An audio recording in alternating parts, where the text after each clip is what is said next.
Gabi nitong July 22 na videohan pang masiglang sumasayaw ang bunso ng mag-asawang Wilma at Junray, ang 2 taong gulang na si Ian. Sabi pa niyang sayaw. Nauras ito niya.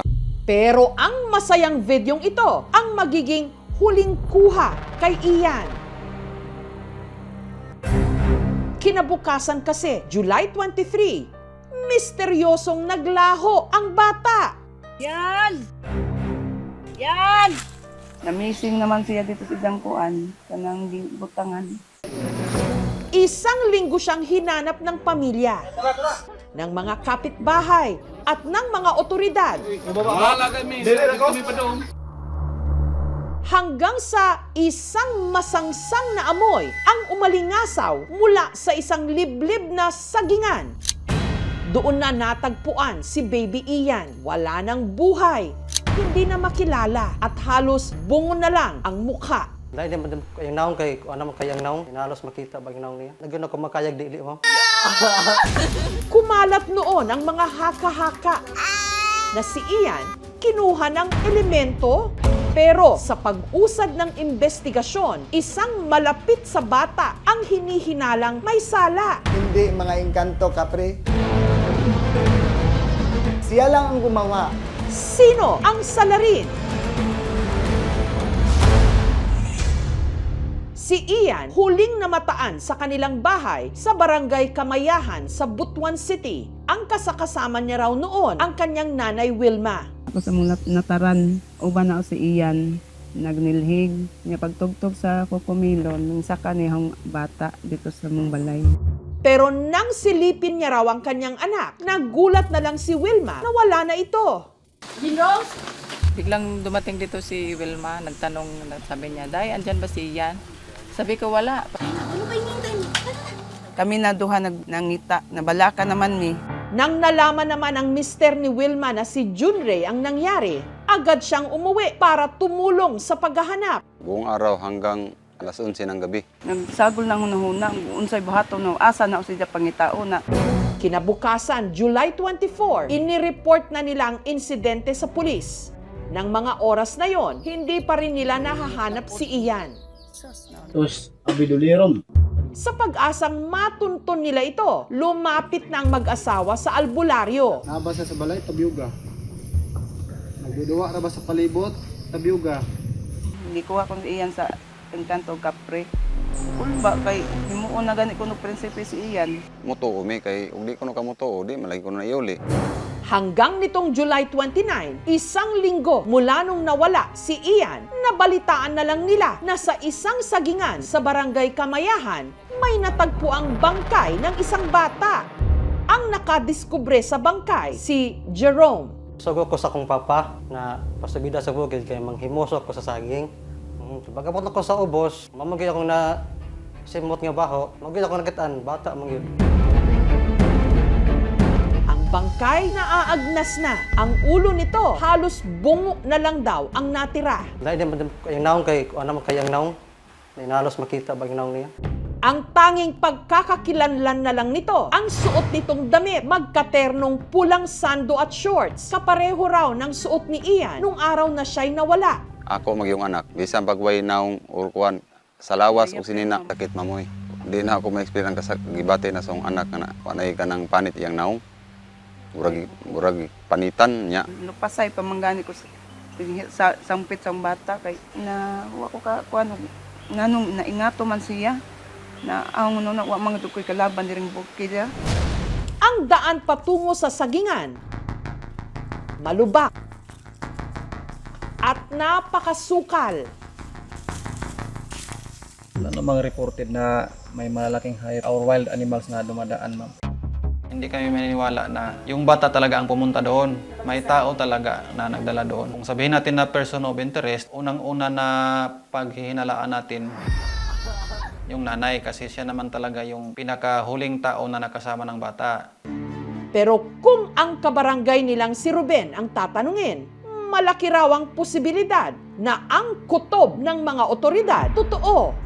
Umaga nitong July 23, ilang oras bago napabalitang nawawala si Ian, may nakita raw na post si Ruben. Pumunta ako sa seminar dito sa Balanghay. Yung katabi ko, nagpakita siya ng bata na napuos sa nanay na nakahiga sa sahig. Nakita ko may dugo sa tainga, may crack sa ulo. Ang napansin ko sa picture, ma'am, patay ng bata. At ang nag-post ng larawan, ang inaraw ng bata na positibo niyang kinilalang si Wilma. Habang ang bata naman daw, walang iba kundi si Ian. Ito ang bukol ng bata, ma'am, sa noo. Yung dugo sa tainga, ma'am. Nang nabalitaan daw niyang nawawala na nga si Ian, agad siyang nagpunta sa bahay ni na Wilma. Nagtanong ako sa nanay, totoo ba nawala yung bata? Sa totoo. At doon, meron ulit siyang napansin. May mga kandila, nakatayo, nakasindi. May kwarto rin daw sa bahay ni na Wilma na ayaw niyang papasukin ng mga bisita. Nagsabi sila, huwag na kayong pumasok dito dahil nangangamoy na ang baho. Siguro, nagkaawayan sila. Ang bata hindi nila sinasadya. Si Wilma madalas daw nakikita sa kanilang lugar na umiinom ng alak. Siguro lasing gira. Adik ng alak. 2025, nagsamahan kami. Nagkaawayan sila sa kapitbahay ko habang umiinom sila. Hindi ibang tao gumawa, hindi mga anong hayop, hindi mga engkanto kapre, kundi sila lang ang gumawa. Handa-handa ako humarap. Handa ako magpakulong. Ang mga paratang ni Ruben, mariing pinabulaanan ni Wilma. Tuo anak, mingana na siya diha, nagmarites ra na sa mga body, nagpabilib ra na siya.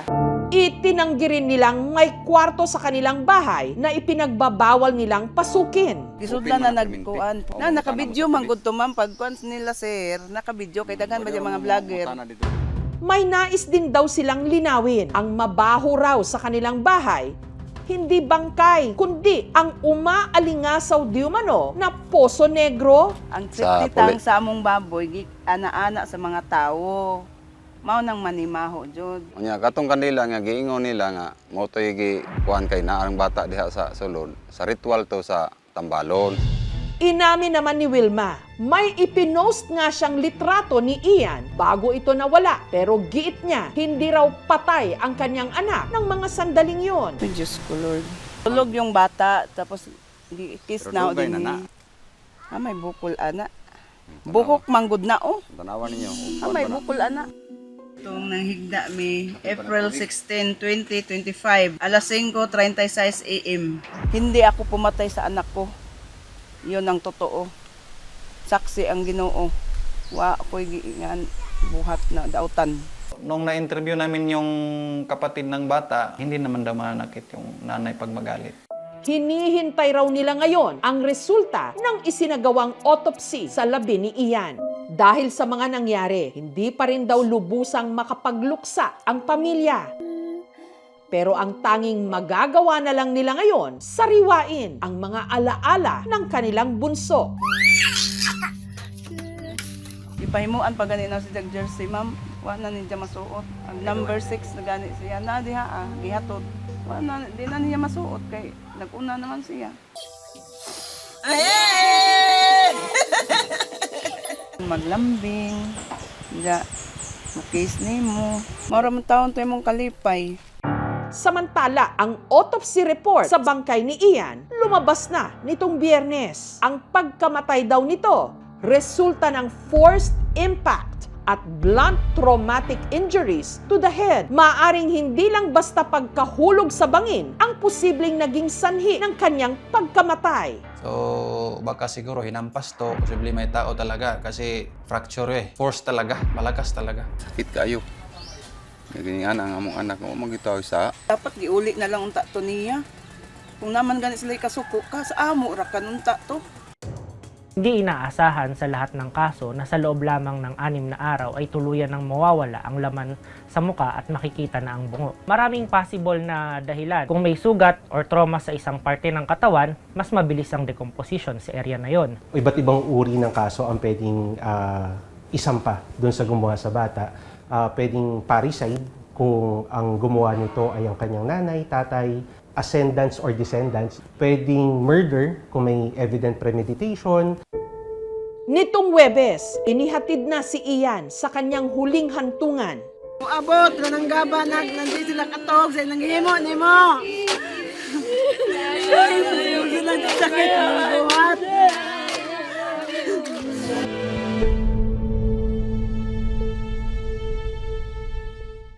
Hala, hindi kaayo.